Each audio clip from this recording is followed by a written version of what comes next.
Bogus आदिवासी जात प्रमाणपत्र घोटाळ्यामध्ये रोज नवनवे खुलासे येत आहेत। एकट्या नांदेड जिल्ह्यामध्ये गेल्या 50 वर्षात कोलम या आदिवासी जमातीच्या लोकसंख्येत थोडी थडकी नव्हे तब्बल 550 पट वाढ झाल्याचं धक्कादायक वास्तव समोर आलंय। या प्रकरणी 3 वेगवेगळ्या चौकशी समित्या नेमल्या गेल्या आहेत। एसआयटी, पोलीस आणि किनवटचे विभागीय दंडाधिकारी या प्रकरणाची चौकशी करतात। 1971च्या जनगणनेत कोलम समाजाची नांदेडमधली लोकसंख्या केवळ 3600 होती, मात्र 1991च्या जनगणनेत ती 50,000 झाली। तर अशी स्थिती नाही आहे असा दावा आदिवासी संघर्ष समितीने केलेला आहे।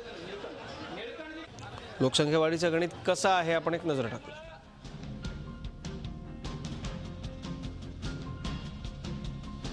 आकडेवारीनुसार लोकसंख्या दुप्पट व्हायला 35 वर्षे लागतात। यासाठी जनन दर 2.1% गृहीत धरण्यात येतो।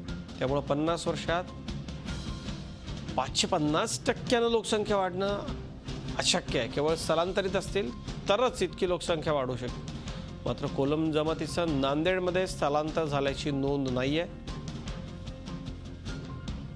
मन्नेर, वारलू हे मूळ आदिवासी आहेत, जन्मतः आदिवासी आहेत आणि आमचे पाडे आहेत, आमचे वाडे आहेत, आमची संस्कृती आदिम संस्कृती आहे। आणि आजही आम्ही देगलूरपासून ते किनवटपर्यंत आणि तिथून आदिलाबादपर्यंत आम्ही आहोत। आम्ही एकही बोगस प्रमाणपत्र काढलेलं नाही। झी 24 तास रहा एक पाऊल पुढे।